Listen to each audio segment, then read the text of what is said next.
Welcome to the Beyond the Mat podcast, an in-depth talk show discussing exclusively WWE topics.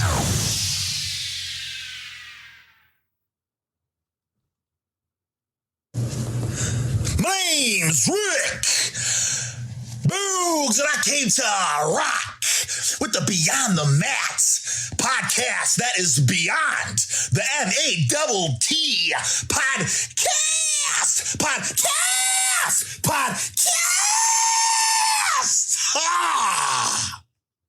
All right, welcome to Beyond the Mat podcast. It's July 28th, 2022. We're going to talk about everything that's going on in WWE the past week and a little bit about SummerSlam coming up this weekend on Saturday.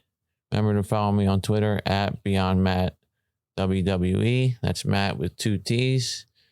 And you can also find me on Patreon, patreon.com/Beyond the Mat if you are interested in ad-free content. I want to get right into things, but before we do, I'd like to introduce my guest host, Grace, tonight. How you doing, Grace?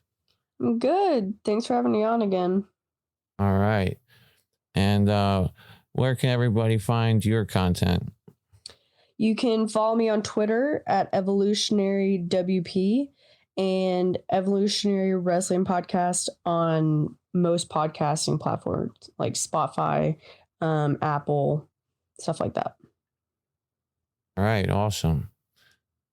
And that's a very good show too. Everybody should be listening to that show. There's a lot of good content. She works very hard on it and puts out something pretty much every week.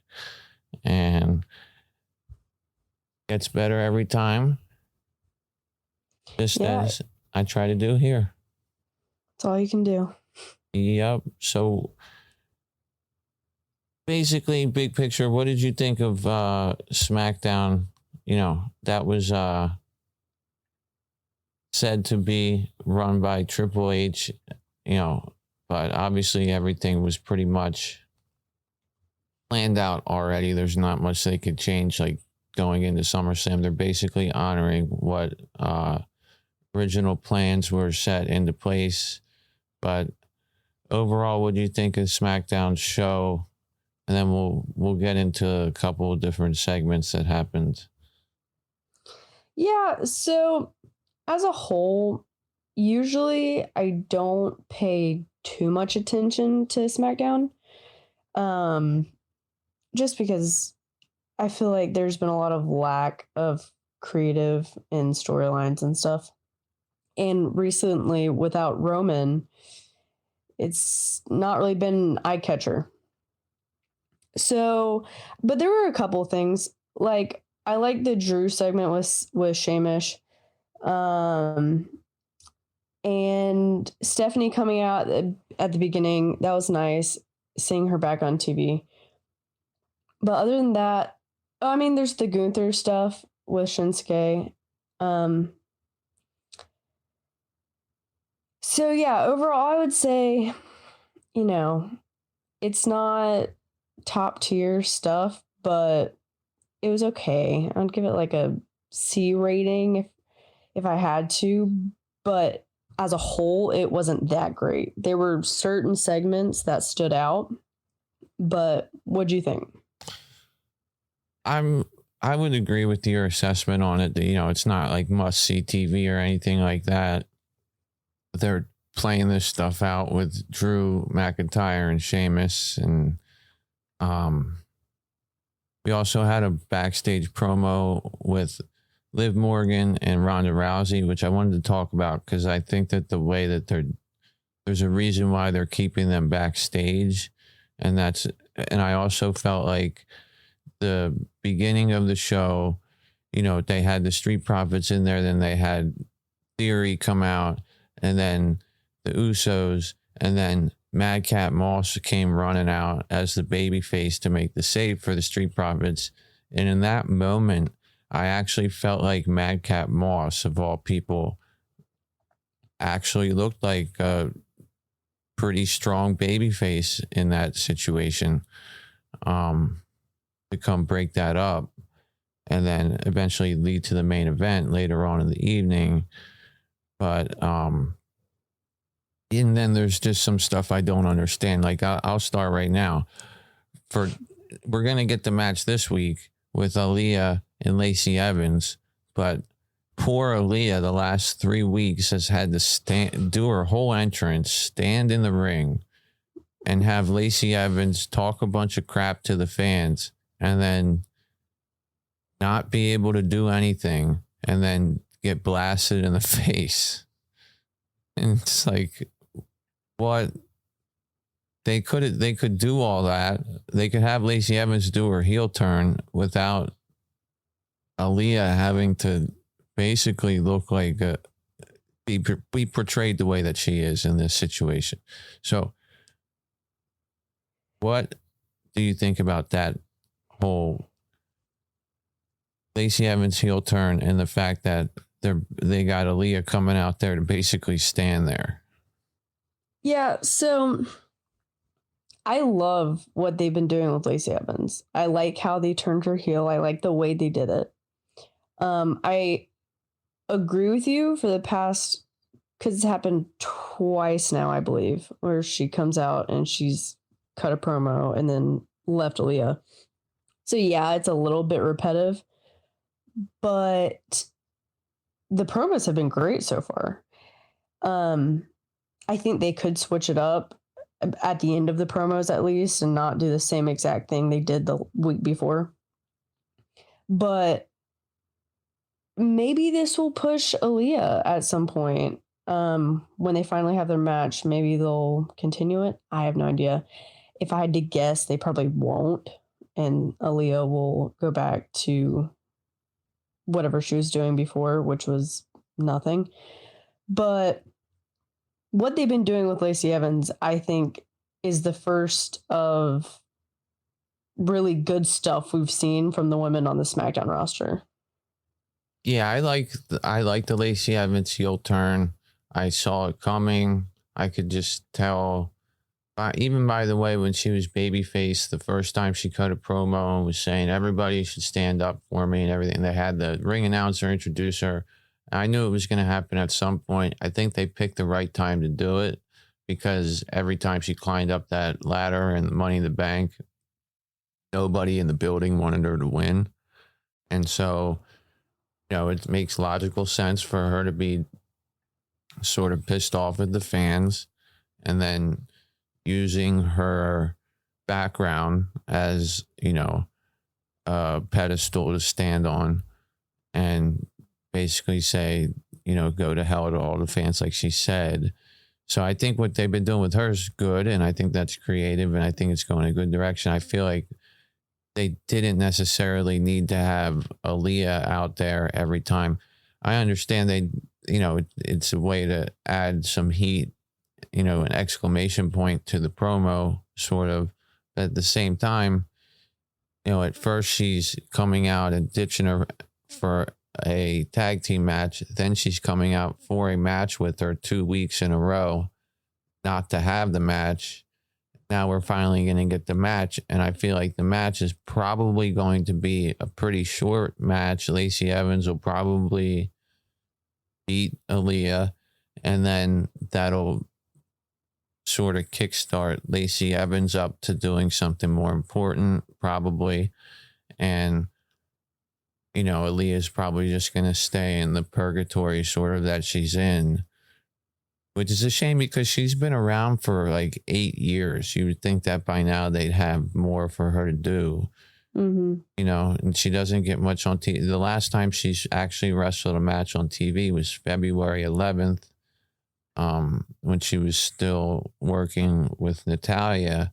So I don't know what their hesitation is with using Aaliyah much on television. I mean, I've seen her at house shows and stuff like that, and she's just not getting the TV time. But at the same time, I guess that's her role right now, and if that's the role she has, and it's going to facilitate Lacey Evans to be able to propel herself more forward, then that's fine. I mean, that also shows the lack of creative SmackDown has had with the women roster, because if I recall, they have 7 women on the SmackDown roster, and they are consistently only using 4. Raquel, Ronda, Liv, and Lacey. And sometimes Sonya when they need to have a squash match because she's a good heel. But it's like, come on. You're shooting yourself in the foot, 1. And 2, it's like you have so much more talent. You don't have a lot because you have 7 women, but you still have more than you think you do. So you need to use it to your advantage. Yeah, they need to use it to their advantage, especially at a time when Charlotte Flair's not there to, dominate the top of the card and to basically dominate half the show.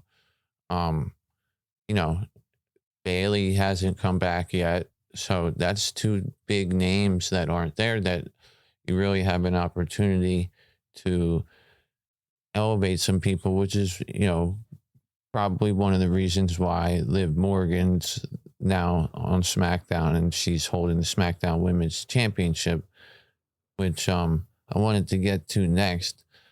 She's going to be facing Ronda Rousey this week. On this past SmackDown, they had a backstage promo. I think it's important to note that they did this backstage rather than in the ring in front of fans because they're trying to avoid people booing Ronda Rousey. They want they want this to be a babyface versus babyface situation. Now, I don't know if it's going to end up that at the end Ronda Rousey turns heel, which she should at the end of the SummerSlam match, but they at least want to go into it with the fans having the idea of her being cheered. Now, at the recent house shows that Liv Morgan and Ronda Rousey have worked at, it's been a one-on-one match that always ended in a DQ with Shayna Baszler and Natalya interfering. So they kept it that way to not have one go over the other, ended in a DQ. And at both of the recent house shows that they did this at, both of them got cheered for their entrance. So that's what they're going for. And keeping them backstage keeps them out of the situation where the fans aren't there to boo them. So they can say what they need to say. Now, if I'm Liv Morgan talking to Ronda Rousey in this promo, in the middle of it, I would say, can you please wake up because we're cutting a promo here, but Ronda Rousey's just so, yeah, I'm glad you're passionate, but nobody's more passionate than me. She doesn't even say that with any kind of passion. You know what I mean? And so, but I do think that they're doing things to try to create tension without trying to indicate that Ronda Rousey is any kind of heel here. Like, they're being very careful with that for whatever reason. And I don't know whether they're going to continue that. But that's why we haven't seen them in a pull apart brawl like we saw with Bianca and Becky the other night, because the fans would take somebody's side. They don't want the fans taking anybody's side here, even though we all know that the fans are far behind Liv Morgan than they ever would be Ronda Rousey. They still want Ronda Rousey to have that star power, at least for this SummerSlam, for the drawing power. But overall with that match and that situation, that conflict, given the fact that Liv cashed in Money in the Bank and won against a seemingly compromised Ronda Rousey, I would think that Ronda Rousey is going to be, this is going to be a much more difficult match for Liv Morgan to win. How do you feel the match is going to go? And, do you think Liv Morgan will win? Do you think Ronda Rousey will win? Do you think we'll get a heel turn from Ronda Rousey? How do you see that playing out? Well, ideally, I would like to see Liv retain And then, yeah, Ronda turning heel at the end because of her being upset. That would be the smart move. But I'm kind of worried they're going to have Ronda win back the title and then God knows what from there. But I'm going to go with Liv Morgan retaining. But I don't think Liv has gotten enough credit, or at least a chance, because I've seen fans say that, you know, some of them don't like Liv being champion, which I've seen the majority saying they do love Liv Morgan being champion. But to the people saying they don't get it, her being champion, it's only been 3 weeks. Like, this next SmackDown is going to be her 4th week. Like, we got to give her a chance. Like, it hasn't been long enough. And I feel like it was kind of like inevitable that people thought it was going to be a short title run. But, you know, with the change in management, it could have been a short title run. Like, that was their original plan. But with the change in management now, I could totally see them seeing that the fans are so behind Liv Morgan and liking her so much that they keep the title on her. So originally, they could have had Ronda winning the title at SummerSlam, but we're like, you know what? Nah, we see the potential in Liv Morgan right now, so let's just have her win it. Yeah, I agree. I definitely think that, you know, we were talking about it before the show that they're trying to, although SummerSlam's plans are already in place, they're changing some of the finishes and rewriting certain things. That's why it came out today that Riddle sustained a kayfabe injury after the stomp he took from Seth Rollins on the steps to close out Raw the other night. That was something that, according to Fightful Select, that WWE had knew about on Monday. That was the whole reason for that angle at the end. They knew that they were going to pull this match. So Riddle's been pulled from SummerSlam, in case anybody didn't get that news yet. And that eliminates his match with Seth Rollins. And they're going to move that conflict to most likely Clash of the Castle, which in my opinion is the right thing to do, because they've had no build whatsoever for that other than sneak attacks on each other. So there's really no story there. But that is a match that people wanted to see. That's basically your top most popular babyface and your most popular heel, other than Roman Reigns. But back to Liv Morgan and Ronda Rousey stuff, I definitely was, when she first won, was thinking, okay, now this was Ronda's plan, Ronda's idea to put Liv over and to do this for her. And so if it was her idea to do this, then I don't think she has any problem putting her over again at SummerSlam. Now, we're going to get a much more aggressive Ronda Rousey, but I think that this is a chance for them to portray Liv Morgan as a much stronger and much more aggressive, in-ring competitor, and to win a match against somebody like Ronda Rousey. Now, Ronda Rousey really hasn't lost that much ever at all. I don't know if she's been pinned more than 5 times in her whole time being in WWE. Not that she's been in there for a long time or anything, but she was pinned at WrestleMania. She was pinned a couple years ago. She was pinned at Money in the Bank. She doesn't get pinned that often, so I'd be interested to see if she's willing to be pinned again by Liv Morgan, or maybe Ronda Rousey gets pissed off in this match and it ends in a disqualification because she decides to, get a chair involved or something, and just gets so frustrated that Liv won't tap out to her armbar, or she just can't get her down. I don't know. It would be kind of a shitty ending to a pay-per-view match to have a DQ. But I agree with you that, what we once thought would be happening may be changing. And I would also agree with you that the right thing to do and the thing that the fans want And the thing that really is better for the long-term health of their women's division is having Liv Morgan retain here, have Ronda Rousey turn heel. But I'm not sure exactly whether I've heard a little bit that Liv Morgan is supposed to retain, and then her next challenger is supposed to be Lacey Evans, which goes back to what we were saying earlier. You know, Aaliyah is going to put Lacey Evans over, and then Lacey Evans is going to go after that. I don't know.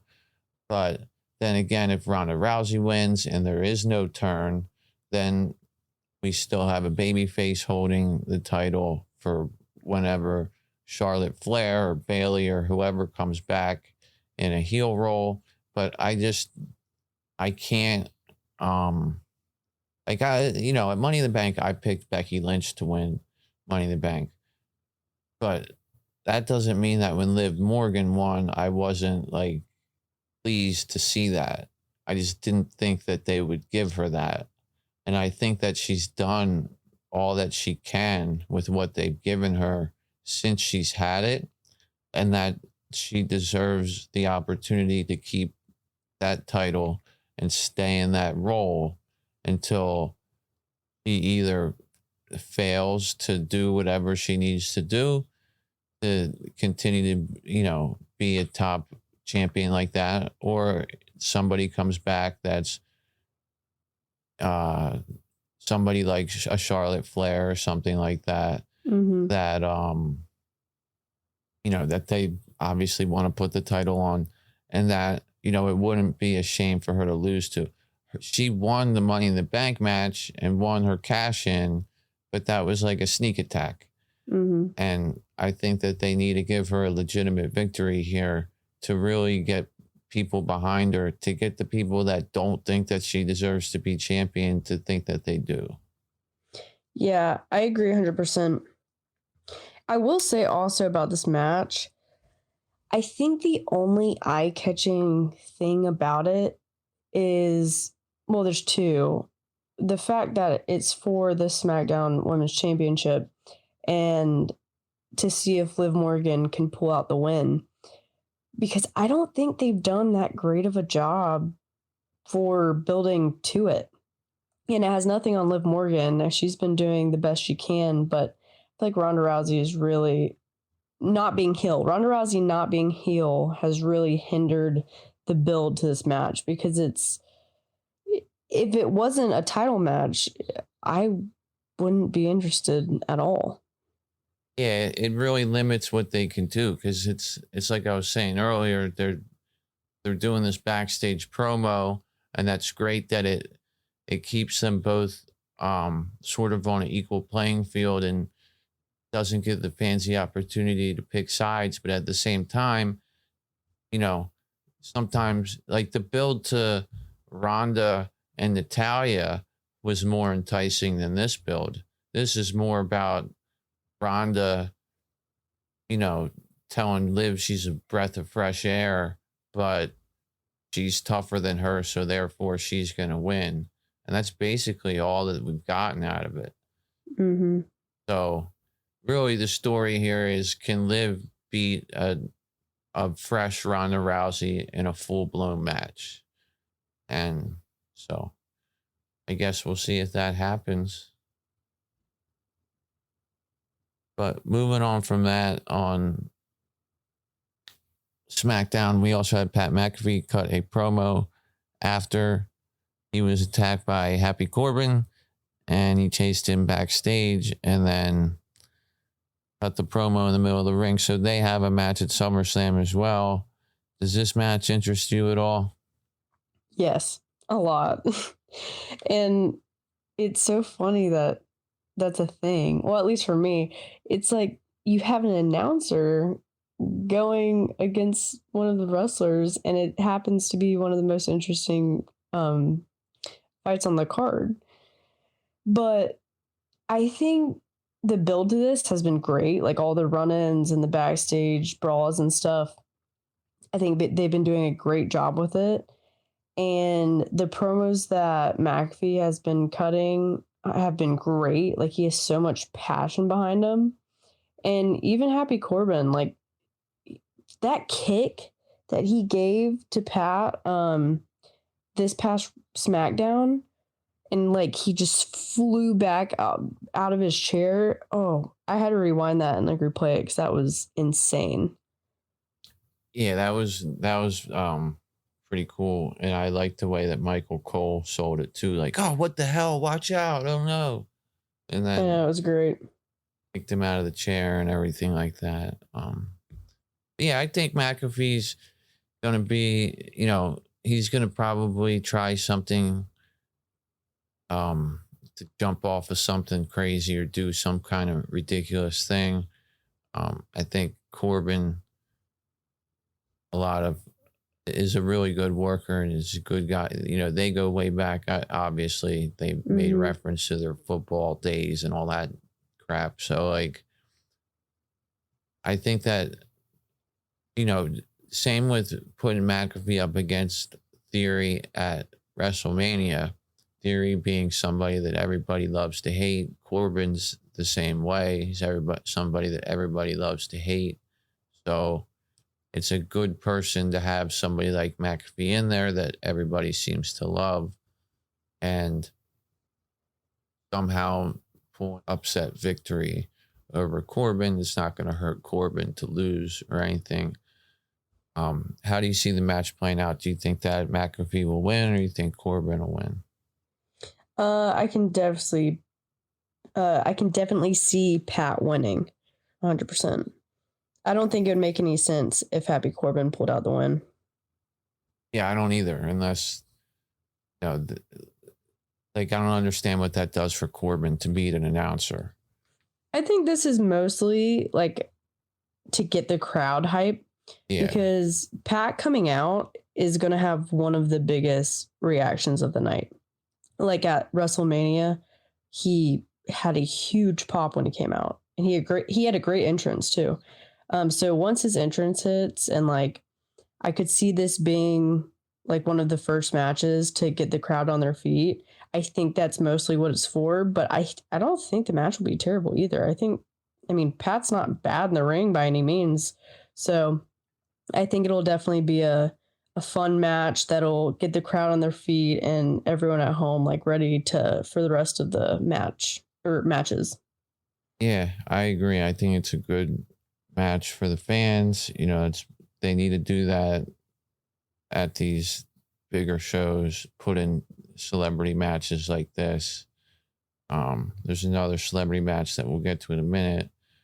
But yeah, I would agree. I think Pat McAfee is going to win this match. I think it'll be,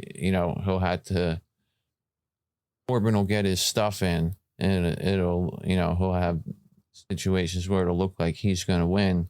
I think at the end of the day, this is a match for, hype and for people to, to draw people to it and everything. It's a spectacle match. And I think usually in these spectacle match situations, the babyface or the celebrity type guy usually wins. So that's how I see that going. I think it'll be exciting. I think Pat McAfee is, pretty entertaining to see in the ring. I wish they used him more often because he actually does better work than some of the guys who are actually on the roster. Agreed. Also on SmackDown, we had the Viking Raiders versus Jinder Mahal and Shanky that ended in a count out. Don't need to talk about that too much. Ludwig Kaiser took on Shinsuke Nakamura. I was thinking that Shinsuke would win this and then get an Intercontinental title match against Gunther, but that didn't end up happening. Gunther ended up hitting Shinsuke with a forearm when he was running the ropes, which allowed Kaiser to win with the DDT. After the match, Ludwig Kaiser was pretty scared of Gunther, but Gunther decided to pat him on the back, only to hit him with a bunch of chops after that, or at least one big chop. Gotten hit with a bunch of chops over the last couple of weeks. Do you think that Gunther and Kaiser are going to split at some point? You think that's what they're teasing, or are they just trying to illustrate how serious Gunther takes everything? Well, with every tag team, it's mostly inevitable for them to break up at some point. I think right now they're not teasing that they're going to break up. I think what they're doing is kind of just trying to make Gunther like seem like he's the boss. What he says goes, and even your best isn't good enough. So when Ludwig won, well, he needed help still. It was like, okay, well, you won. Okay, you won the match, but it wasn't good enough. So I kind of like how they're doing it in that perspective, but I don't think they're going to break up anytime soon. I hope they don't. I think that would be a really bad idea. I think down the road at some point, for sure, if it's built correctly and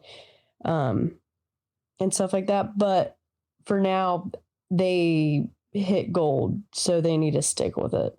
Yeah, I think that the package of them together is a big part of what they are, and I think that exactly how you said, Gunther's at what he says go. He's trying to demonstrate that taking this seriously, and Kaiser should not need him to interfere to win. Mm-hmm. At the end of the day, Kaiser didn't really win the match. He won because of interference. So, if I was his, I would chop him too if I was going through. But then we also get, Stephanie McMahon opened this show. This show was prior to the show, Vince McMahon had announced his retirement. At the same time, Brock Lesnar left the building, evidently because he was saying, if Vince isn't going to be here, I'm not going to be here. Left the building. He returned around 8:30 p.m. So it's not like he returned at 9:45 to go out at 9:55 to do what he did. But he ended up coming out during the main event with the Street Profits, Madcap Moss versus Usos and Theory, and basically beat the crap out of Theory, beat the living daylights out of him with briefcase, F5 him onto the briefcase. So what'd you think of Brock Lesnar doing that to Theory, and just Theory telling us he's going to cash in over and over, probably 100 times now? I'm not a big Brock Lesnar fan by any means.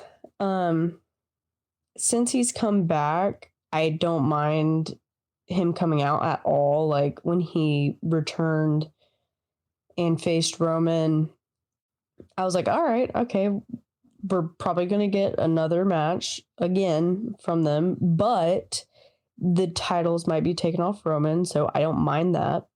But as for him coming out on SmackDown, I was shocked because I thought he did leave, and I still do think he did leave, but he came back.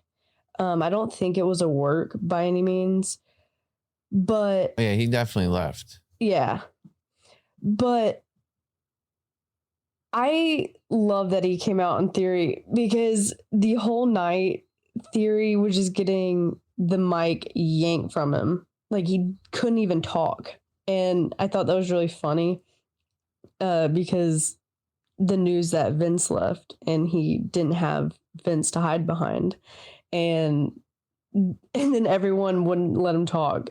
Like I feel like if Vince was still here, Theory would have had like 15 minutes on the mic, uninterrupted. But when Brock's music hit, I was surprised, and he F5'd him like 5 times, right? Yeah, multiple times. He got a huge pop, and I think it was a good way to end the show. End the show, right? Yeah, it ended the Okay. show. It was a good way to end the show.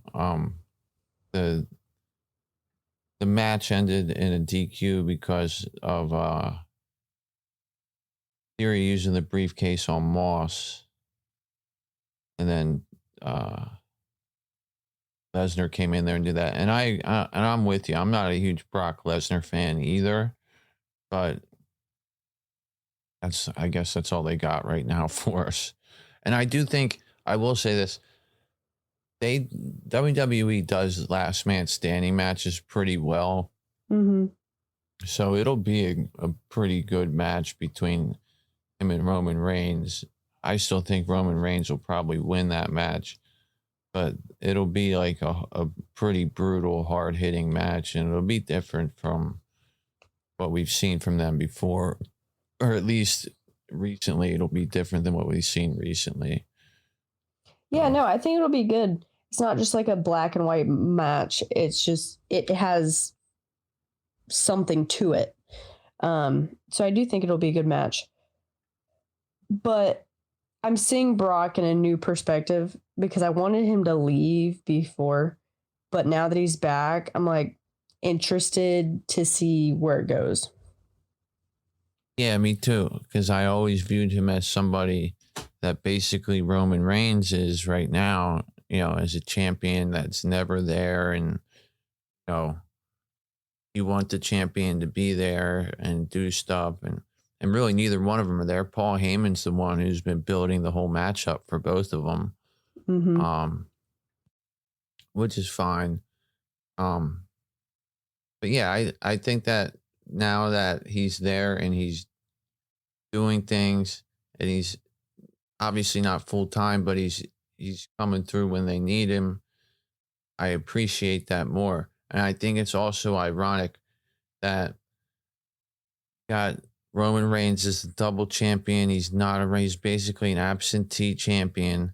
He's never, he's probably going to be on TV like 2 or 3 more times this entire year, including pay-per-view, and it's ironic that they bring Brock Lesnar in as a possible person to take the titles away from him when he used to be the same. Like, I used to hate Brock Lesnar for being the champion and not being there. I hated it because, like, this guy's a champion, but not there. So what's everybody fighting for? How the tables have turned. Yeah. So, I mean, that's pretty much what SmackDown was. I mean, you have anything else to add about SmackDown? Or want to move on to Raw? Yeah, one more thing. What do you think about Raquel and Sonya? Raquel and Sonya, I thought was decent short match. I thought Sonya did a nice job in her. For a little while, I was worried about Sonya because it just seemed like in the ring, her footwork and her timing was a little bit off, but I thought that her and Raquel actually worked pretty well together in this match. Mm-hmm. Raquel won with up for the Tejana bomb. And I liked the way that Raquel did it too. She sort of got her in a situation where it really displayed her power. Mm-hmm. What did you think of that? I think they should do so much more with Sonya because her whole character is, I think, so good and it has so much potential. And they haven't done anything with her. They've just, been doing squash matches when they need her. But her backstage segments, her skills on the mic, and even in the ring, it has so much more potential than what it has been, what they've been showing it as. And I think they need to move her up to something more important because she is a damn good heel. Like, very good. And they need to do something with it. Yeah, she's really good on the mic. She's really good at playing a character that you just want to hate, and she is good in the ring too. She just was probably a little bit rusty for a little bit, but I think that, when she's in there with the right person, she does a good job. She has good, I like her move set. I like people that have, she has a variety of different attacks, and she likes to use a lot of like hard knees to the face. Like she nailed Raquel in the face with a knee in this match. And she does a lot of submissions and stuff like that. And she's very athletic. So I think that, and she's definitely being underutilized. Like, I can understand kind of why they don't use Aaliyah as much as they do. I can't understand why they don't use Sonya as much as they do. Well, no, yeah, that's my whole point. You have so much potential on the roster with the little women you have, and you still don't use them.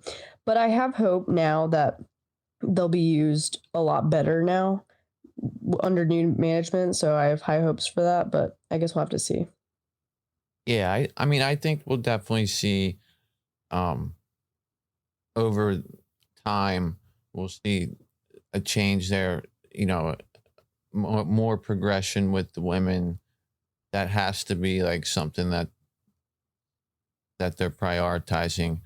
I don't think Vince ever booked the women very well unless they were the top women. I mean, Vince really didn't like Becky Lynch because he didn't like her accent. But he just couldn't resist because she's so damn good, Well, yeah, the fans decided that.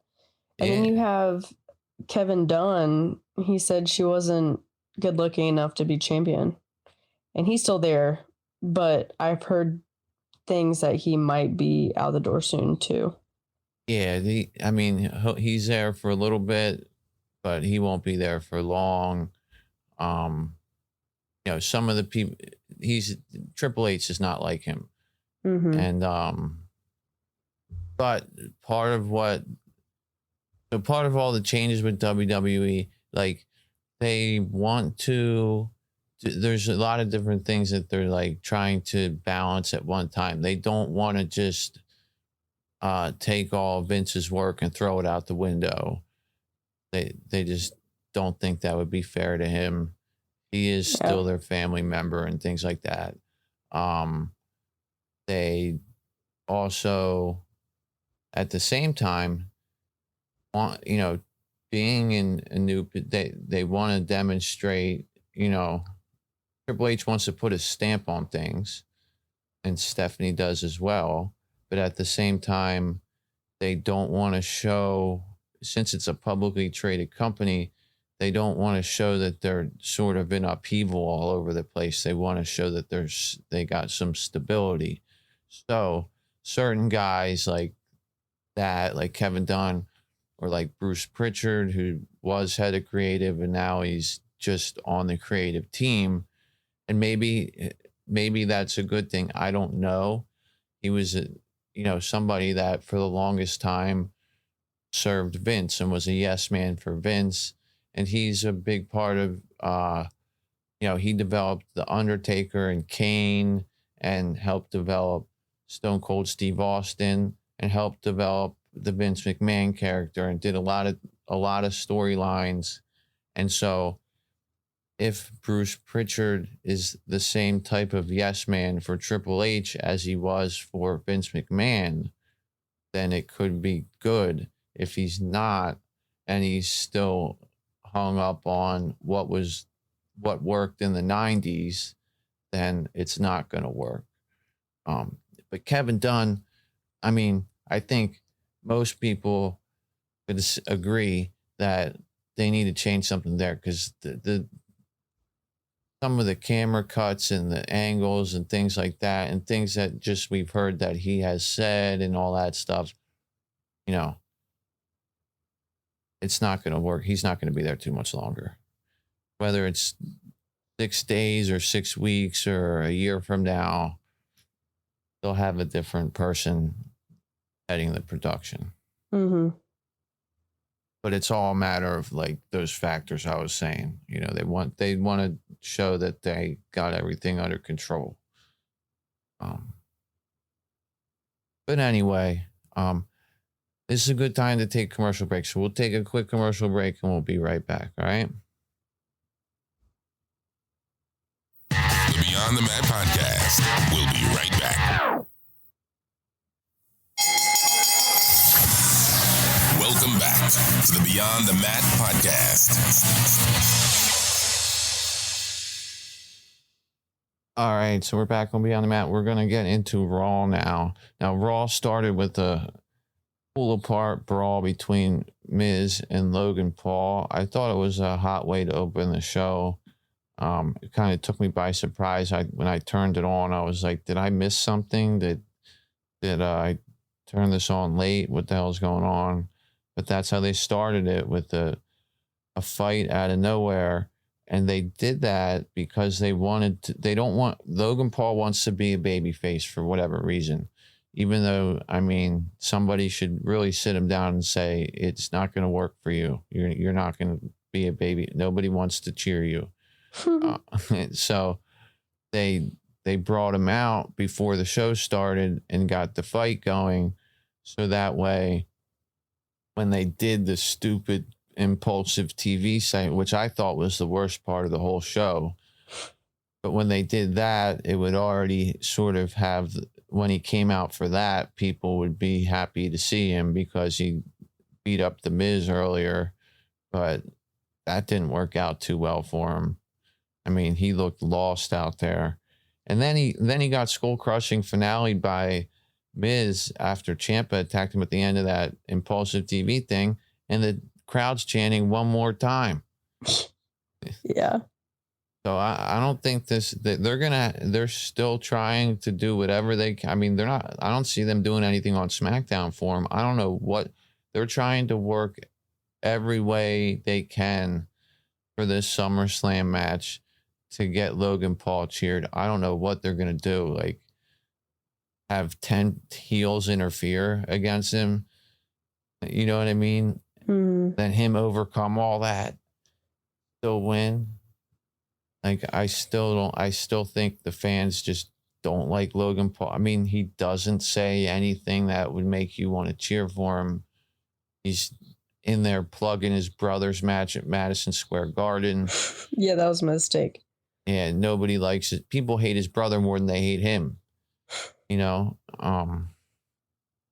So it opens up like that, and then immediately after that, we get the Bloodline introduction. They come out, and, you know, Heyman cuts a promo on the sound guy when the microphone stops working, says you might be the next guy out the door.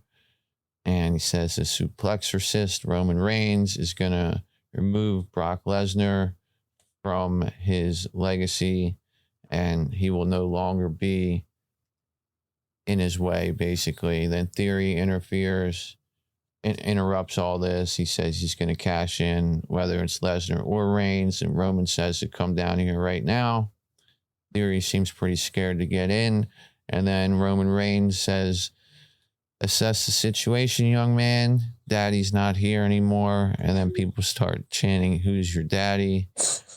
And I thought it was pretty funny when Roman Reigns said that. I thought this whole segment was great. Yeah. It was my second favorite thing on Raw. Heyman's promo was fantastic. And then when Theory came out, I was like, okay, he's just gonna like run around the ring or something. But when they actually interacted, I was like, yes, finally. And Roman absolutely buried him, like 6 feet under.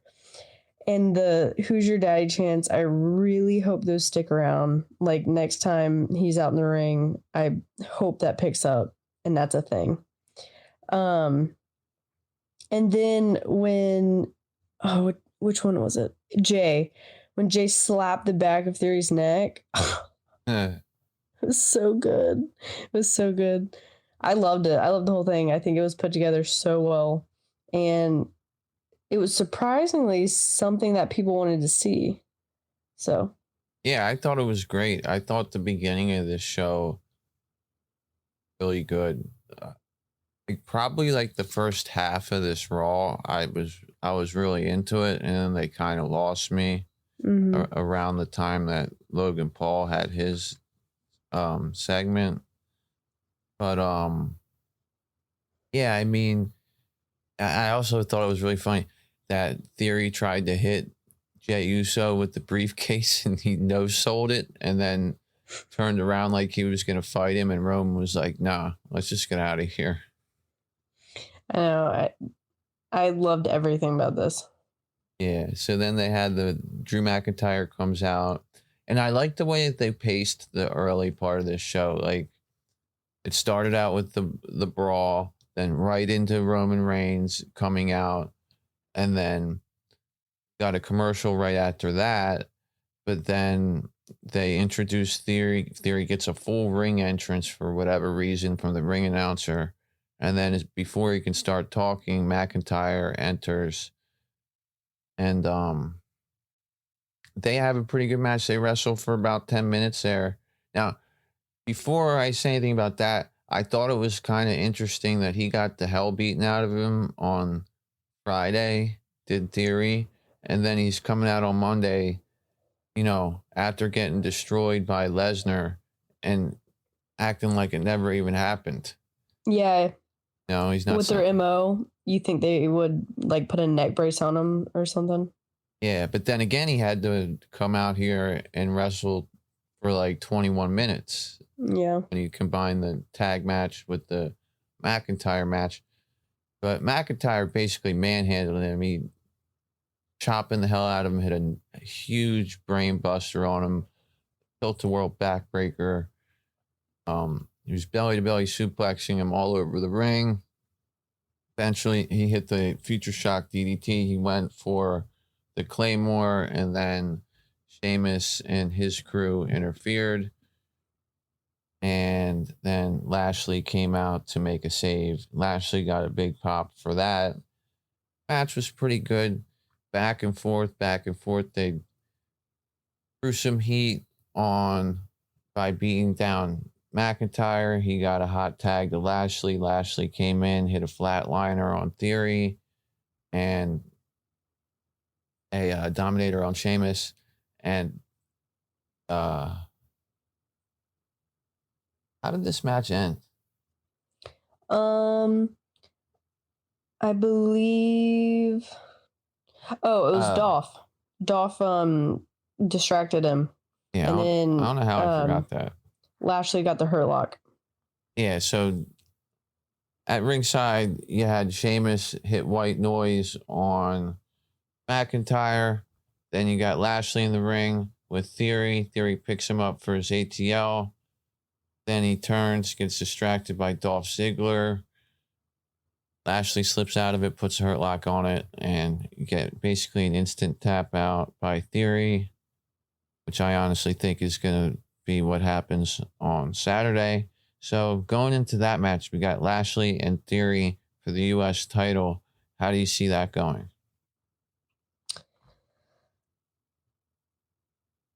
I don't know. This is a tricky one because off the bat, I want to say, like, I think Bobby will win, but I could totally see them having Theory win and then have a failed cash in later.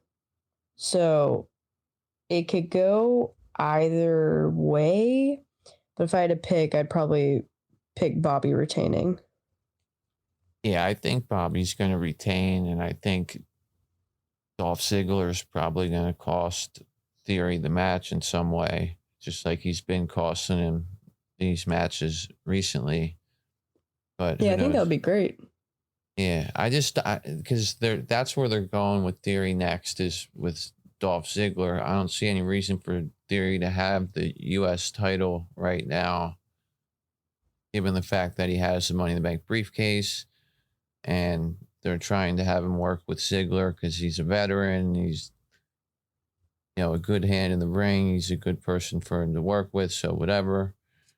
You know, a lot of people are taken by surprise that Dolph Ziggler's even involved in this at all, let alone turn babyface. But I love it. I do too. I think it's a good change for him, and it's. I mean, can you imagine Theory and Dolph in a one-on-one? Like, Theory's amazing in the ring, and so is Dolph. And Dolph is, if not the best, one of the best sellers on the roster. And that match, when it happens, will be fantastic. Yeah, I think Dolph can make Theory look like $1 million, even more than he already has. And I think, with the Lashley match, I think Lashley could end up just beating the hell out of Theory, or it could be, a match where Theory holds his own a little bit. But I feel like the U.S. title right now is something they want on Lashley as babyface.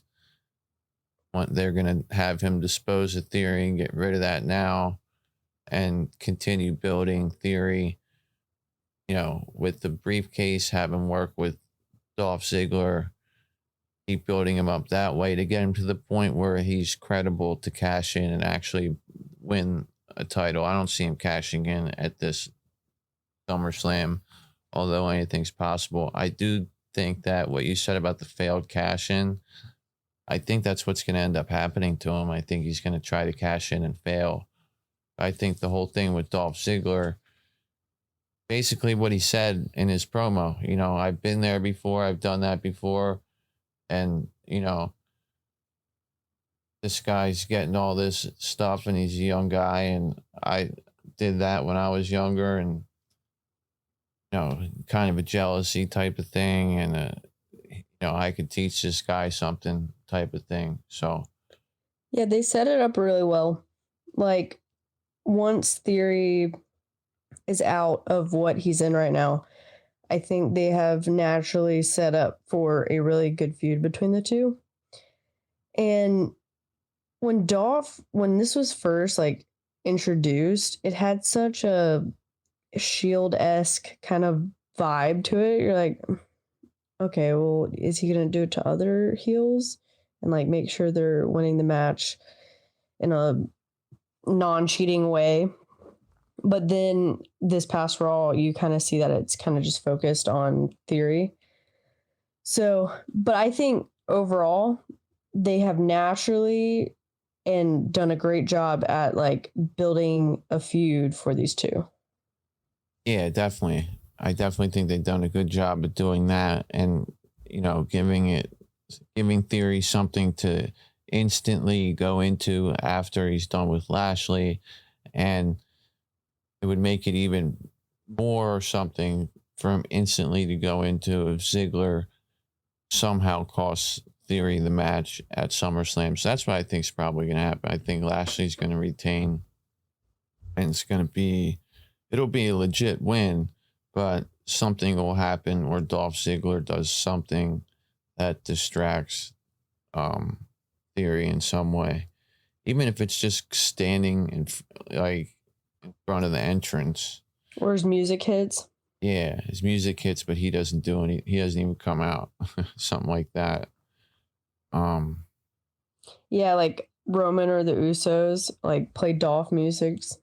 Yeah. And then it distracts him. Yeah. Something like that. I think if they got Theory with the briefcase, they've been having him lose left and right. That's kind of what they do to people that are holding the briefcase. They like to have him lose. Now, like you said, they're trying to change some of the creative plans for SummerSlam, so who knows? But I don't see over the long term or the short term the benefit in Theory having the U.S. title. He already had it. He can already say he's the youngest U.S. champion ever. The freaking ring announcer says that.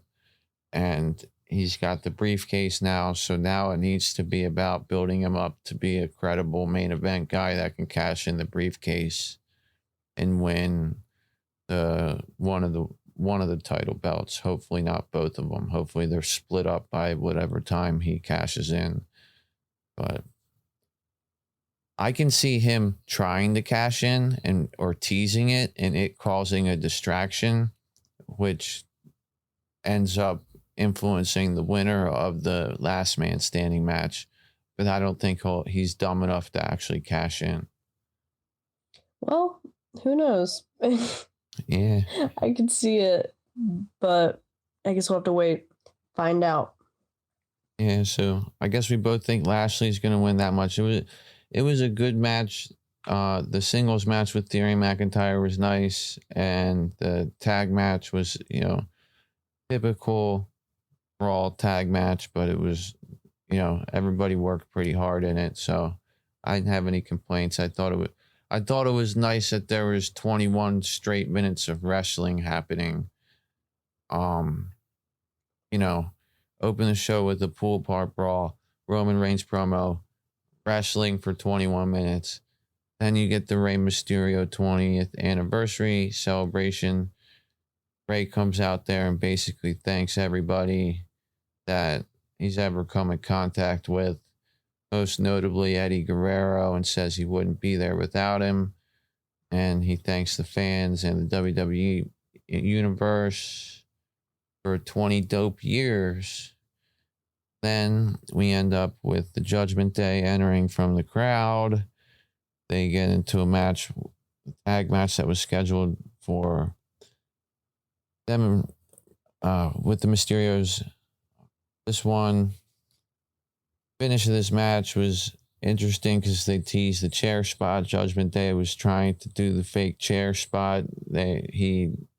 Balor hit his knees with the chair, threw the chair to Rey, fell down, but Dominic distracted the I always forget the referee's name. Always remember Jessica Carr's name, and I forget. Always remember Jessica. The African American female referee that was in NXT for a while. She's been on the main roster for a little bit. What is her name? I don't know. It's bothering me now, but I don't want to bore everybody trying to figure out what her name is. So she was distracted by Dom, and then by the time she came back, the chair was in Balor's hands, but he ended up getting rid of the chair. He got set up for double 619. The Mysterios hit double 619 on Priest and Balor after Rey hit a Hurricane Rana on the both of them. Then he hits the Frog Splash for the win. I think it's pretty, Rey Mysterio has been around for a long time, and he still looks really smooth in the ring, man. Mm-hmm. And so we go backstage, and we have his, family celebrating back there. As soon as they showed them backstage, I was like, all right, something's going to happen with that party they're having back there. And sure enough, it did. Now, Rey opens up a gift. It ended up being, I was waiting for like a snake to come out of this box, but it ended up being his gear from Halloween Havoc 97, I think, WCW. It might have been his best match he ever fought in WCW. It might have been one of the best WCW matches ever. Him versus Eddie Guerrero. He won that match. Originally, the plan was for Eddie Guerrero to win that match, but Eddie Guerrero lobbied to Eric Bischoff for Mysterio to win. Eric Bischoff wanted all of the masked wrestlers to lose so they could lose their masks. Just didn't like the masks in the US for whatever reason. And it was a title versus mask match, but they ended up changing the finish and having Rey win the match and win the title and not lose his mask, even though he lost his mask a couple weeks later. But anyway, that's a little bit of history about Rey Mysterio. Ends up having Rhea Ripley crash the party. She pushes Aaliyah away from her when she says to leave Rey alone, and they drag Rey out of there, powerbomb him through a table. They being Judgment Day. Finn Balor saying, "It's not your 20th anniversary, it's my birthday." And it actually was his birthday. But and then later in the night they attacked him again. So we're gonna get the Mysterios versus Judgment Day at SummerSlam, and I'm wondering, is that when we see Edge make his comeback? I thought Edge was going to return Monday. I heard reports that they were planning for his return, so I was surprised to see him not show up. Yeah, I thought he was going to return Monday too, and they had travel plans for him to be in New York that day. And then a report came out Monday from Fightful saying that some or part of his travel plans were canceled. So I guess they canceled whatever they were going to do for him there. And maybe they decided to make it something they do at SummerSlam or something they do the Monday after. Because I do think that, I think we were saying this earlier, but I think that a lot of the new stuff is going to show itself the Monday after SummerSlam. We're going to get through this stuff, and then they're going to really start. We're going to really start seeing some changes with some things. But Mysterios take on Judgment Day at SummerSlam in a no DQ match. So obviously there's going to be some interference here, probably by Rhea Ripley, which, by the way, it was nice to see Rhea Ripley back on television. Mm-hmm. She's doing better now. After the health issues and injuries she had, getting a concussion by kneeing herself in the face, and messing up her teeth, and concussion. Did I say that already? And then maybe. I seen a picture of her wearing a heart monitor. I was getting worried, but she was back there tonight. She was strong enough to drag Rey Mysterio down the hallway and beat him up at one point. So they got their heat on the Mysterios. The Mysterios won the match for Rey's 20th anniversary. I thought that Rey's promo was done well. I felt like they let him go out there and say whatever he wanted to, whatever he needed to. The match was a typical Mysterios match where Dominic comes in there and does a bunch of arm drags, and Rey does a lot of high flying, exciting stuff. And then the finish of it, was what it was. It was actually kind of creative. But who do you think is going to come out on top between Mysterios and Judgment Day at SummerSlam? Okay, so a few things about this. One, the ref's name is Aja. It's AJA. I don't know how you pronounce it. Smith. Just throwing that out there. And right. two, at least one Aaliyah is getting screen time, right? Yeah. Yeah, but I thought Rey Mysterio's promo was heartwarming and it was good, and he obviously and definitely deserves it and all the time he needs. Rey Mysterio is one of my favorites when I was younger, so it's really cool to see him still in the ring and, still performing at the level he's performing at. And yeah, of course they get the win. They're going to give him the win. It's his 20th anniversary. But I thought the backstage segments were very interesting. I was very surprised to see Rhea show up. And something that happened backstage is going to spill into SummerSlam, and that's going to be Aaliyah interfering with Rhea. So Rhea's going to do something to interfere in the match at SummerSlam, and Aaliyah is going to be behind the barricade and either grab Rhea's hair or do something, because I feel like that was a foreshadowing. But I'm going to go with Judgment Day winning it, coming on top. But definitely that run-in with Aaliyah and Rhea behind the barricade.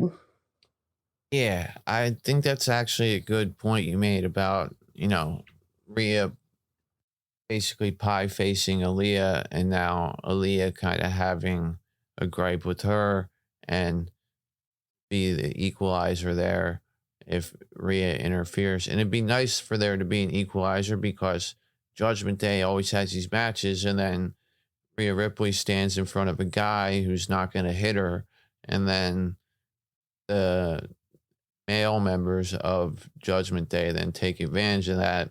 So be nice to see if Rhea tries to interfere with this, then Aaliyah equalizes that, but ultimately Judgment Day wins the match. I think they need to win the match to keep themselves relevant. Mm-hmm. But I definitely can see a possibility of Edge interfering with this too. It is a no DQ match, so something's gonna happen with weapons or interference or whatever. Otherwise, it wouldn't be no DQ. So, see. But yeah, I agree with you. Judgment Day's probably going to win this match. Next up, we had Bianca Belair come out for a promo, and she was immediately interrupted by Becky Lynch. Becky Lynch didn't let her really get a word in edgewise, and then Belair started not letting Becky get a word in edgewise. It started doing, "I'm the bestest, I'm the biggest and strongest, I'm the worstest. I'm the best, I'm the smartest, I'm the fastest, I'm the whatever." She was really like, it honestly got annoying. And so when Becky hit her, I was like, thank you. Because that was getting annoying for me anyway. Just to hear, because she was really laying into that EST stuff. And which is fine, that's her character, but like she was just really being arrogant about it. And Becky was like, I've heard enough of this. So they end up brawling, and Becky goes for the manhandle slam, can't get it. Bianca goes for the KOD. Becky grabs the ropes, ends up pulling Bianca over by her hair. And it seemed like Becky got the better of this brawl, although I think it's probably just because Becky's more experienced and, you know, she's going to come out looking better in a brawl like that. I think anytime they have a brawl where 7 people are pulling back each person, it's meant to be taken as it was a sort of an equal fight. Like there was nobody who really got the advantage. But Becky did smash her face on the ring post for a minute there. But that was basically to remind us of the tension between the two of them. You know, they've had a conflict basically since last SummerSlam that has gone on and off. So I'm looking forward to this match. You know, a lot of people will say, well, it's a WrestleMania replay. We already saw this match. I could see that WrestleMania match over and over again. Mm-hmm. So I'm very excited to see what they do here. And, you know, what do you think about the two of them in this match? And how do you see it playing out?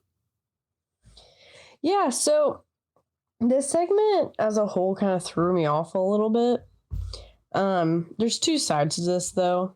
So I felt like it was set up in such an odd way, like Bianca not being able to talk, and then Becky not being able to talk, and then just getting into the brawl. So it caught me off guard, but I can understand if they want to like switch things up and then they wanted to play it out that way. I get that, because usually, you know, both of them would have a whole promo and they would go back and forth. So I totally get if they wanted to just switch it up and be like, you know what, screw talking, we're just going to fight. And I get that. And I think it played out well, the brawling part. And I'm so excited for this match just because these two always put on such a good match. And like you said, like the WrestleMania match, I could watch that over and over again. And I don't understand why anyone would be like, oh, it's a WrestleMania repeat or a replay. Who cares? You're getting a great match either way. Like, why are you complaining about getting a top tier match? Because they're going to put on the best match they possibly can. And it has the potential with their history and their past matches to be the match of the night. So I'm definitely not complaining about this match. I'm super excited for it. The outcome, honestly, I I don't even know. I can't even pick an answer yet because it could go either way. Maybe Bianca turns heel, but I mean, I hope she does. But I don't know. I can't pick an answer. That's okay. I'm a little bit torn myself too. If I'm going to have to pick it, if you had to put a gun to my head or whatever, I would say Becky's going to win this match and they're going to do a double turn. Bianca's going to get so pissed off that she loses that she's going to beat the living crap out of Becky. And that's going to turn Bianca heel. And Becky's naturally going to turn babyface. Mm-hmm. Yeah. And I mean, I always go into matches like deciding who's going to win with a mindset of who I want to win and who I think is going to win. And my want is obviously Becky to win because she's my favorite of all time. But for the think, I have no idea yet. I have till Friday to pick that. but that was the last Raw before SummerSlam, so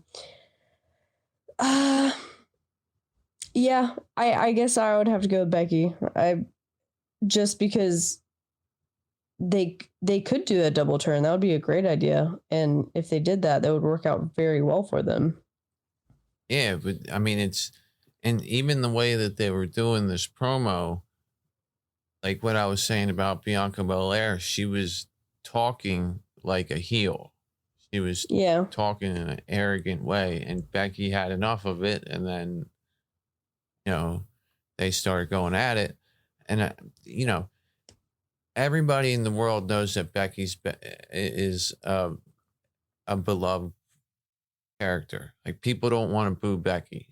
People have accepted the fact that she's a heel, but, they don't really want her to be a heel. I think Bianca would be a terrific heel. Now,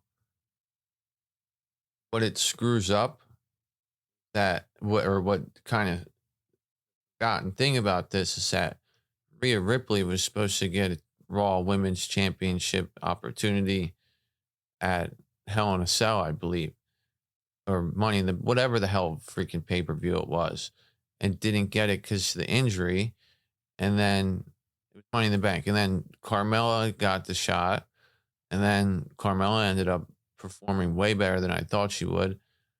So now, if Becky wins and doesn't turn babyface, then Rhea Ripley really doesn't have a title opportunity coming anytime soon, I don't think, which I think she should have. In fact, if she was able to get the matches that she was supposed to have, I think she probably would be the Raw Women's Champion right now, or would be in a match that she'd probably win at SummerSlam for it. But that didn't happen. So that being said, if Becky wins and they turn her face and they turn Bianca heel, Becky can then feud with Rhea Ripley after that. Now, we did see Alexa Bliss on this show after she got done plugging Lily for WWEshop.com. Oh my God. She did get serious and tell us that she's coming after whoever wins the match at SummerSlam. So I like the way that after the Lily crap got done with, Alexa Bliss got serious and, let us know what she's trying to do. Now, she's kind of just been a character on the show. Recently, they haven't booked her in a way that's been that interesting. So, that's been that impactful, I guess, to much, other than putting her in 6-woman tag matches or the match the other night against Doudrop. Drop just hasn't been booked very well lately. And so I don't know how they're going to get Alexa Bliss elevated that way, but I also think Alexa Bliss has the track record and the star power and the backing of the fans to be credible as a main event contender. Same as somebody like Asuka. I think Asuka's somebody that people would accept as a champion or a champion contender. And Alexa Bliss is too. So that's kind of where I was going to go next, was the Alexa Bliss stuff. But with the Becky Lynch and Bianca stuff, people will say there wasn't much build to this or whatever. And there was definitely build to it. Becky was out there every time Bianca had a match and was messing around with her matches. And they've been having a conflict with each other for an entire year. And this pool part here was, them culminating that and reminding us that they hate each other so much that they need 12 people to pull them apart. So I thought it was done well. And, did it get me any more excited for the match? Not necessarily, because I'm already excited for the match, but I think it was a good, in contrast to having Liv and Ronda do this, they shouldn't have Liv and Ronda doing something like this. Becky and Bianca should be doing something like this, physical. Mm-hmm. And so I appreciated that they, tried to get something physical out of them, tried to get some heat and really show that it's a serious issue for both of them. But I don't know. Maybe Becky's going to put Bianca over again. I don't know. I'm going with Becky, though. Yeah, that's a good pick. In a very biased opinion. Yeah. But, yeah, we get Alexa Bliss and Doudrop next on Raw. This was a pretty quick match. Doudrop hit her flying crossbody splash. Was in control early, but eventually she goes for a power slam, and Bliss reverses that into a DDT, pins her clean in the ring. So Bliss picks up a win there. Doudrop, again, somebody that I'm a fan of, and I think that they should use more. I think when they have used her, she's done well, but right now she's sort of in, same situation that I would say somebody like Shotzi's in, where you're just kind of not getting booked to do anything important, which is a shame. Yeah. I mean, if I had to pick between Rhea and Alexa going for the title next, I would honestly go with Alexa. Not just because what I think they're going to do. I think with that backstage interview with Alexa saying that she's coming after, did she say Bianca and Becky or just Bianca? Or did she say both? Said whoever wins that match, whether it's Bianca or Becky, I'm coming after you. Yeah. So I think Alexa is going to be the next one up. Because like you said, with Rhea, or Bianca turned heel, Rhea heel versus heel, I don't know if that's the direction they would want to go with, but if Bianca turned heel after SummerSlam, then you have Alexa as a babyface, and you already have a huge fan base behind Alexa, because even though they're not doing much with her right now, people still love her. But as for this match, it was, okay match. The only thing I really take away from these Alexa Bliss matches with Doudrop or Nikki or whoever they have, I just love that she uses the DDT as a finisher. And I love watching her in the ring. I think she's still great, like she's always been. And it's really sad to see her come to the Lily stuff and the WWE credit card stuff. It's just ridiculous. Yeah. That kind of stuff is annoying. I do think that she's really smooth in the ring, and I agree that using DDT as your finishing move, great, classic finishing move. It's used way too much as a transitional move now. It used to be like 20, 30, 40 years ago, like a DDT killed you. And now a DDT is just a move that people do. I like that she's using it to finish her opponents off. It's a good finishing move. It's, you know, it looks nice. I like the twisted bliss she does off the top ropes. I haven't seen her do that in a little while, but Yeah, I'm a fan of that too. But yeah, I think that she's somebody that they have a lot of faith in, that they can just plug in there. She has the credibility, and I'd like to see her in the title picture after this. And the other thing about Rhea Ripley is we don't know. Just because we saw her in a backstage segment doesn't mean she doesn't have lingering issues that would keep her out of the ring or out of a full blown match. Yeah, true. One thing to lift up to drag Rey Mysterio down the hallway and push somebody out of the way, but it's another thing to be cleared for a full blown match. So we don't really know what the hell her status is. So that could have something to do with it. But at the end of the day,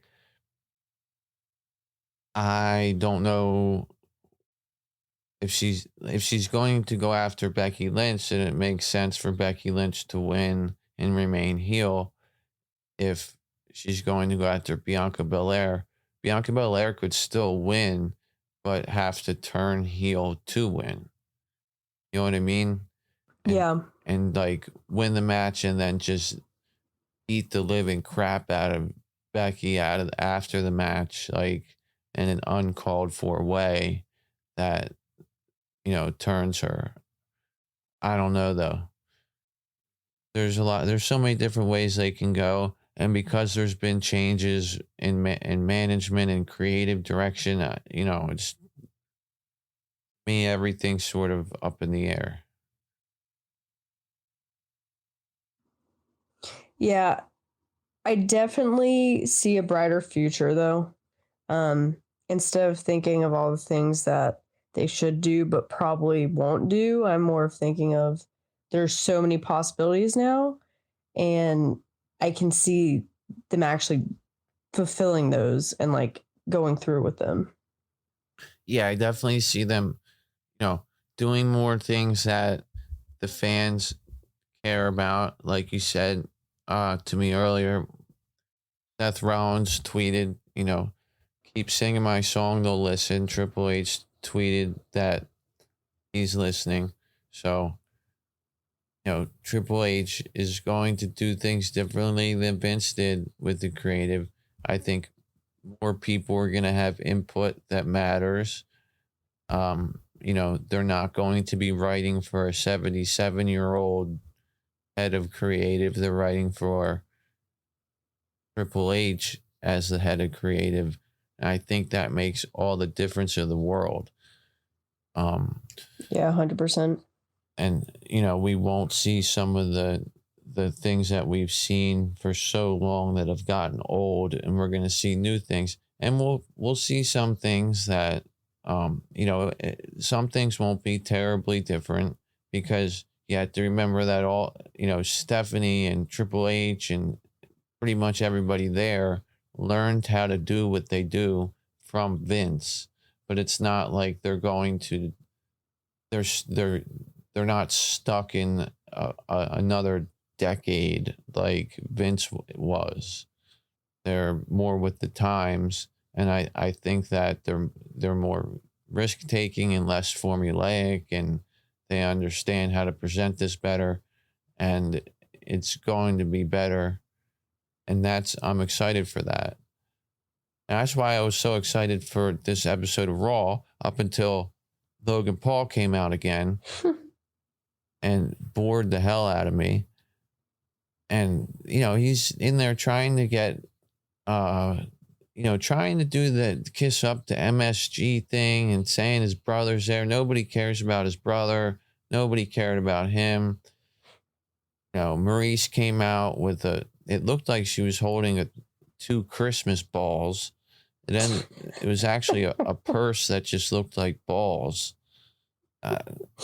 That was kind of, but I like Maurice though. I think that Maurice is a good character and everything like that. Miz comes out, Ciampa ends up attacking Logan Paul, hits him with the skull crushing finale. The fans say they want more, so I don't think they're getting anywhere with that. But we did talk about that already. As far as their match, though, do you think Logan Paul is going to beat The Miz, or what do you think will happen? Yeah, I think Logan Paul will win. And honestly, I don't have a problem with Logan Paul in general. I was actually really happy to see him sign with WWE because I think it's a good outlet for him, and I think he could do a lot with it. And he's good in the ring. And I think the more he's with WWE, the better he's going to get. And I don't want to say excited. I'm very, very curious what this match with Miz at SummerSlam is going to look like, because he did really well at WrestleMania. And I want to see if he's gotten even better now. But this segment was very cringy. The first part with Logan talking was so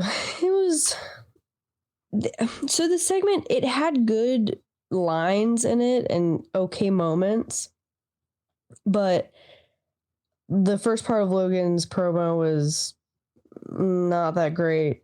And then it kind of picked up when Maurice came out.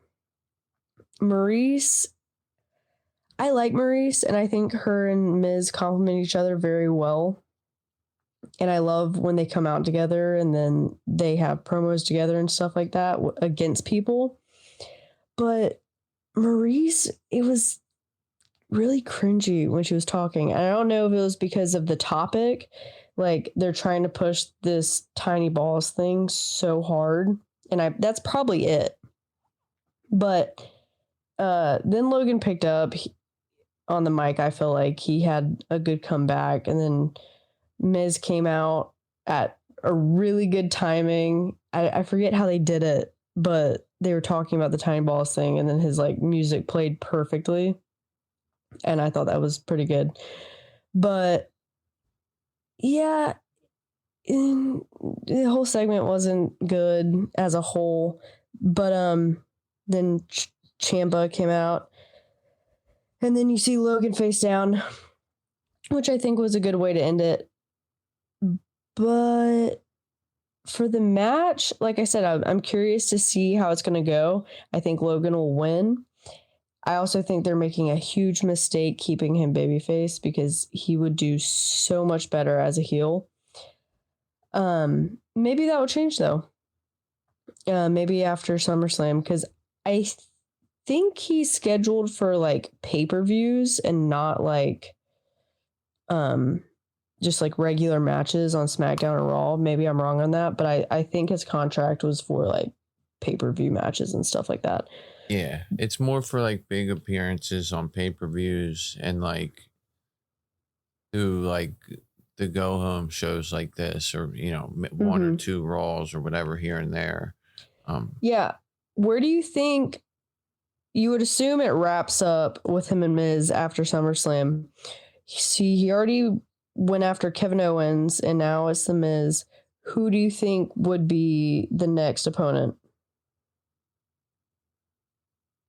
It depends on see, back to what you were saying about WrestleMania, he was so good as a heel. His timing was so good, his mannerisms, and he forgot what he was supposed to do. The referee had to tell him like what his spots were, like getting them over the earpiece and then saying, okay, this is where you do the three amigos. This is where you do that. You know what I mean? Because he was so nervous, he forgot. But when he comes out, he even walks like a heel. He just walks like an overconfident heel.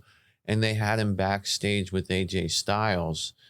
And I'm like, okay, maybe they're going to get a little partnership here.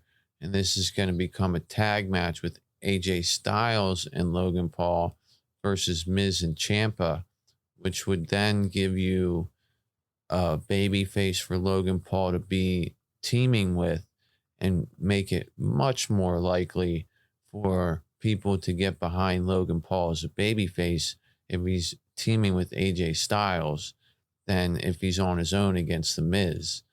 And so I'm still waiting for that to happen. I really hope they change that, because to me, that's the only way you're going to get people to not boo Logan Paul and cheer the Miz at SummerSlam. And so, all that being said, if he's a heel, he could feud with AJ Styles or something like that. If he's a babyface, like he wants to be, he could feud with Ciampa.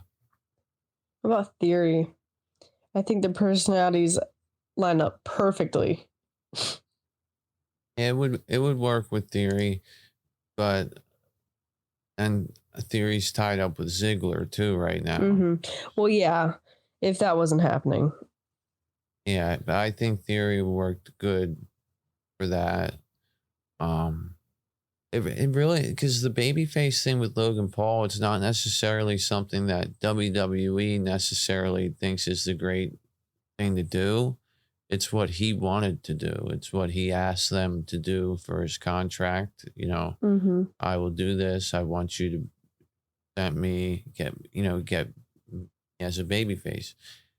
Somebody needs to tell him that's not going to work. Yeah, I agree. But if it's a singles match, I think that Logan Paul will win.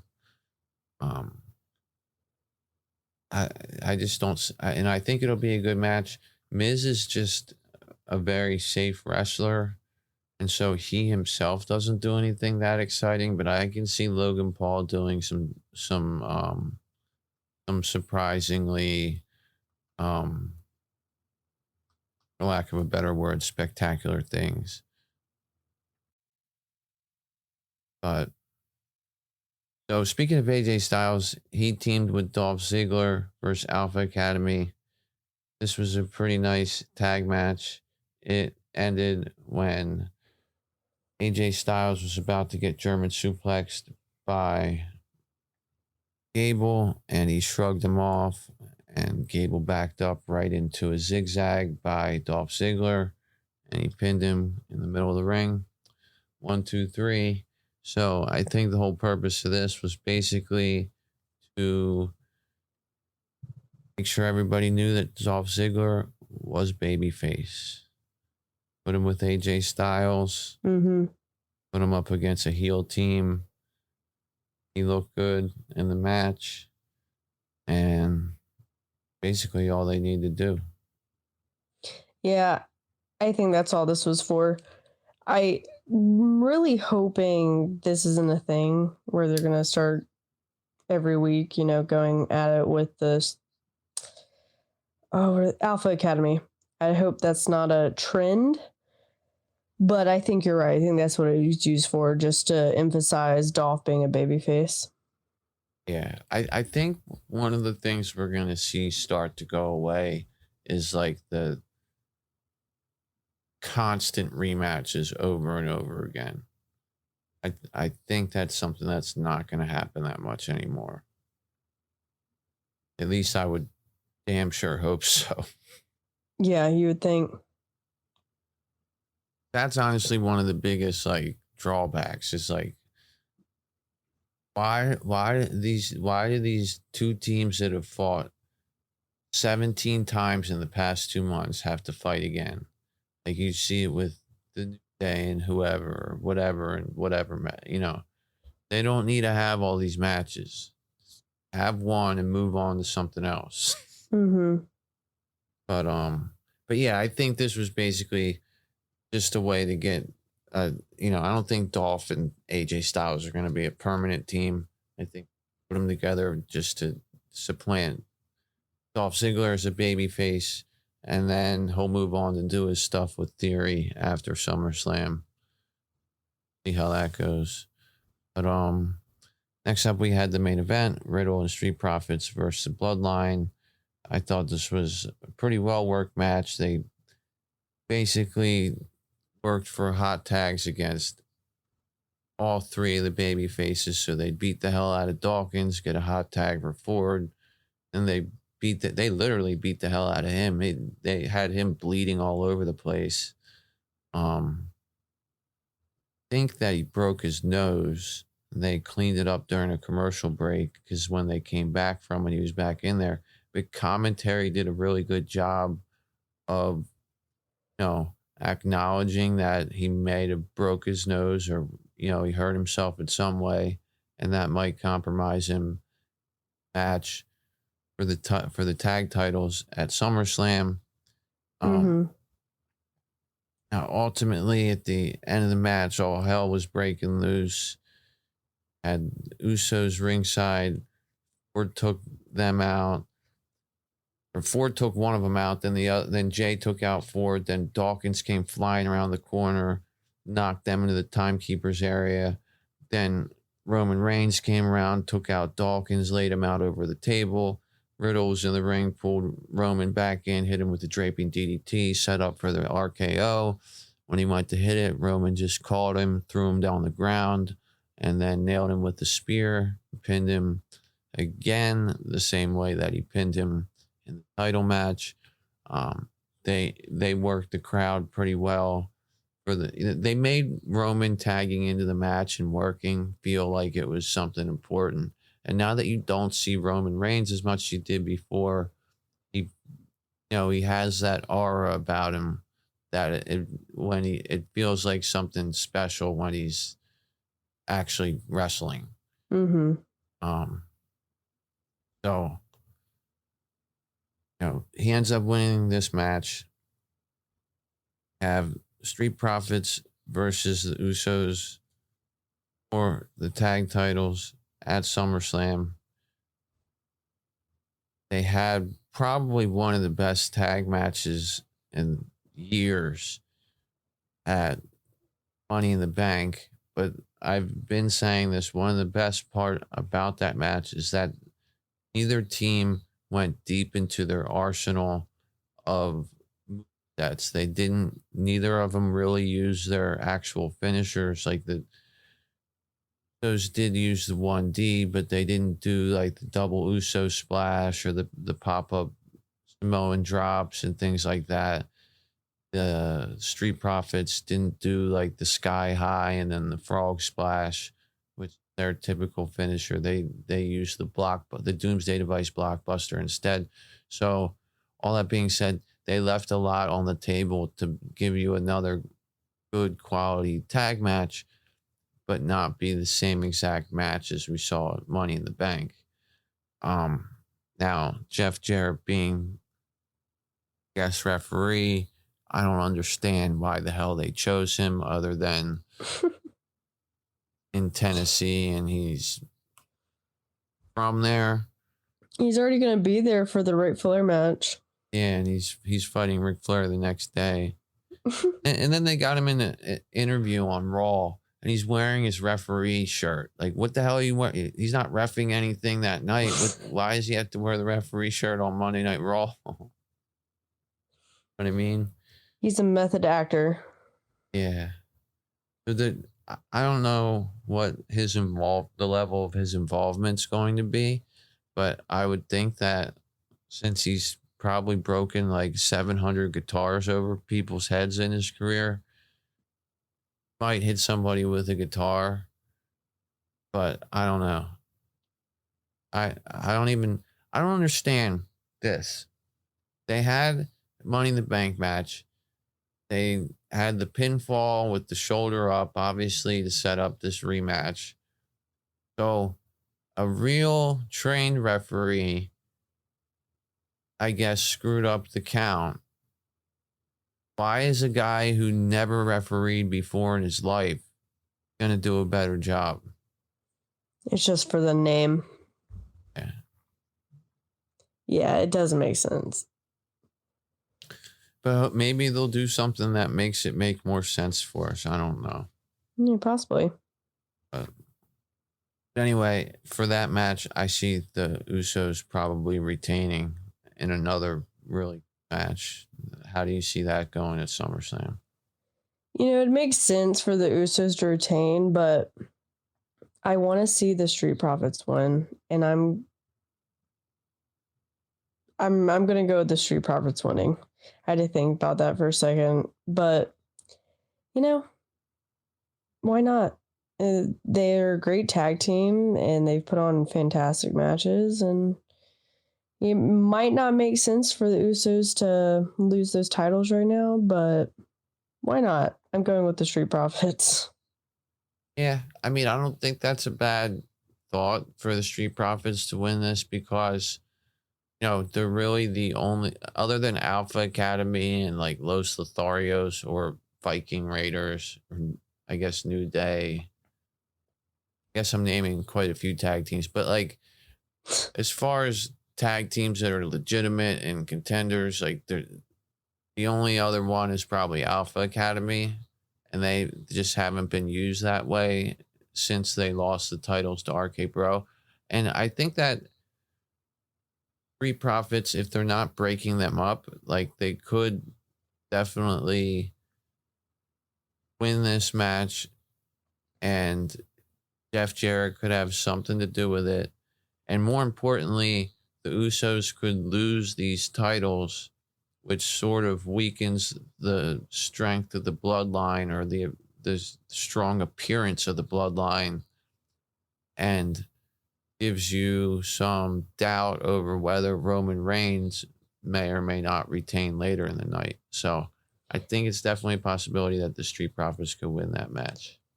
Yeah, and I mean, I'll probably change my mind, but because it really wouldn't make sense if the Usos lost the titles right now.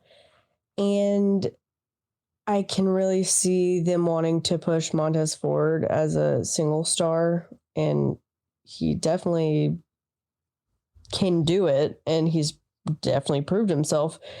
And I could see them wanting to go down that path. So in that perspective, I could see the Usos obviously retaining. But if we're talking about them maybe not wanting to go down that path and wanting to keep them as like a really good tag team, and they're one of or the best tag team I think that they have, besides the Usos, and they want to keep them together, then I could see them winning. So it's kind of like a double-sided sword. Yeah, I think it does kind of all depend on what their plans are for Montez Ford coming up here and what they're going to do. That he's certainly worthy of a singles push. He's certainly going to get it. I mean, you can see that coming. I don't know if it's time for it yet, although it's not like they're loaded with top baby faces. Mm-hmm. So, there's no better time like the present, but at the same time, you don't want to totally destroy your tag division. So I don't know. It's a hard one to call, I think. A lot of these matches are more difficult to pick, I think, than typical. Yeah, it really could go either way. So speaking of matches that could go all the way, we had the main event for SummerSlam, last man standing, Lesnar and Reigns. Who do you see winning this match? And do you think a cash-in will occur?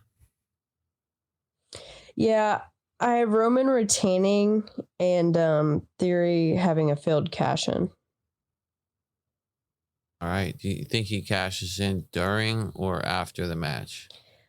If he's smart, after, but maybe during the middle. But if he has half a brain cell, he'd wait till after. Yeah, I mean, I thought it'd be a good idea to cash in right after the match, right after whoever's been beaten down. He's already said it. It's obvious. Wait for the person to get beaten up. They win. And then that way you can turn it into and cash in, and it could be a regular match. And you can take a compromised guy and hit your finisher on him and pin him and win by pinfall. Now, I thought that the Money in the Bank briefcase contract was only for one of the titles. I didn't think that you could cash it in and win both. Now, evidently, based on everything that Theory said, he can cash in and win both. So that's the reason why I see it being failed. There's no way they're giving him the unified titles right now. Yeah, no. But I also think that because of the fact that they're putting him with Ziggler to do all this shit, I don't think that they're going to have him cash in because they want to keep the briefcase on him and keep him feuding with people and really keep him losing until he gains the traction to be an upper card guy that's credible to win the championship. And Roman Reigns should not get beaten by Austin Theory right now. I don't think. No. I can see Austin Theory being pissed off and coming out and maybe even helping Roman Reigns win by acting like he's going to cash in and then beating the hell out of Brock Lesnar with the briefcase and with whatever because of what Lesnar did to him at Elimination Chamber. There has to be a reason why Theory reminded us about that. That's like another thing, another wild card, I think, about it. The Theory's got issues with Lesnar. Lesnar just beat the hell out of him on SmackDown. Now, had issues with the bloodline as well. So nobody likes him. So I think if he cashed in the middle of the match, Lesnar and Reigns would just beat the living crap out of him and then go back to beating each other up. Yeah, and that could be a good angle too. I wouldn't mind that.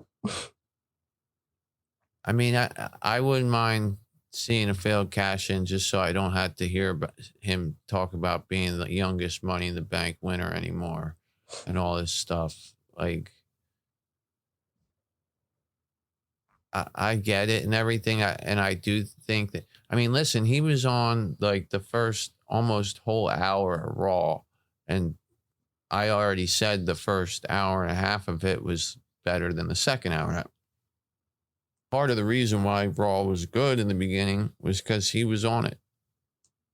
But also because like the Bloodline was on it and he was up against Drew McIntyre and Bobby Lashley was in it and shit. So like it's not just Theory. But I think Theory's playing his part well. But I think his part right now is being the dickhead holding the Money in the Bank briefcase, threatening to cash in, but being too scared to do it. And that's sort of where he's going to keep going with it. I think he's said too many times that he's going to cash in for it actually to happen. Yeah, you would think.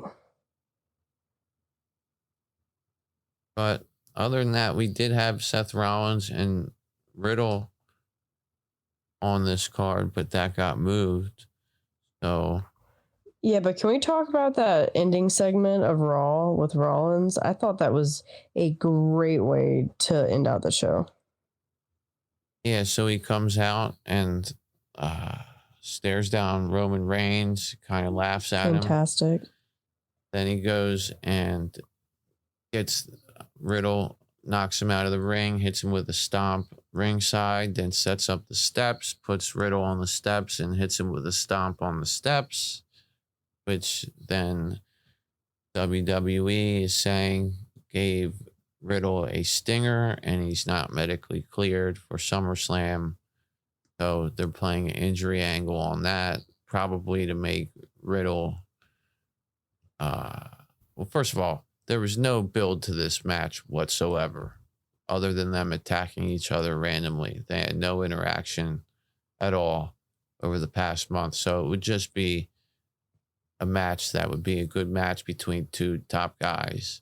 And then Seth Rollins stomps him and gives him the injury. So maybe this will make Riddle, coming back from this neck injury and winning, make him seem more like a tough guy.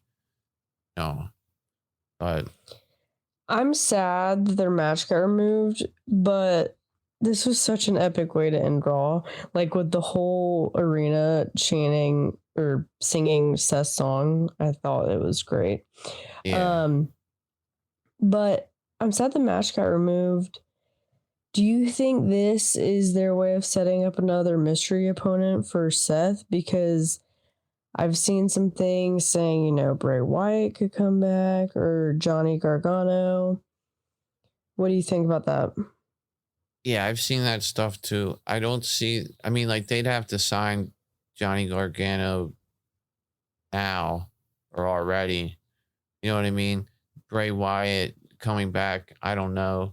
I think, if anything, they're going to do a mystery opponent, it would be Edge. Yeah, it's a good pick. But at the same time, I think honestly we just lost a match at the end of the day. He'll be at yeah, because Seth was talking about on Twitter because I saw the match got removed and I didn't really think much of it because I was like, okay, it's fine. They'll probably give him someone else and announce it before Saturday, like on social media or something. But the way Seth was tweeting about how he was sorry to the fans who bought tickets to see him in the ring, I was like, okay, well, this is weird because he's playing up the fact that he won't actually be there, which then I got really sad because, like, man, I was really looking forward to that match. But, you know, you can't win them all, I guess, but I was really, really looking forward to it. Yeah, I was too, because I think it'd be a good match without any build. I just think that whatever reason, like it, you know, they said earlier, I think last week or this week, that they were kind of disappointed with the Summerslam card. So that's why they're making these changes to it. And they probably just felt like that this match didn't have the heat that they wanted or the stakes that they wanted. And they wanted to put more storyline behind it. So they just played this injury angle so they could end up building it up with a bigger storyline over the next month for the next pay-per-view. So that's what I think they're going with it. Yeah, it's a good guess. Anyway, so you think that Roman Reigns is going to retain? Think that Becky Lynch is going to win, right? Mm-hmm. Liv Morgan's going to retain. Yep. You have the Street Profits or the Usos? Right now, I'm saying the Street Profits, but that opinion could change after Friday. And you have Judgment Day over Mysterio, Logan Paul over Miz, McAfee over Corbin. What the hell else is on the card? Is that everything? I think that's it. All right. Well, pleasure talking with you tonight, Grace, and I'm very happy that you were on the show tonight. Yeah, thanks for having me again. It was really fun. Always love talking wrestling. Yep. So you want to let everybody know where they can find you once again before we get out of here? Yeah, go follow me on Twitter at EvolutionaryWP, and you can find the Evolutionary Wrestling Podcast on almost all podcasting platforms, Spotify, Apple, iHeartRadio, all of that good stuff. And yeah, I love the support, so thank y'all for everything. All right. Well, thank you so much for being here tonight, Grace. It was a lot of fun for me, too. I hope all you guys enjoyed it.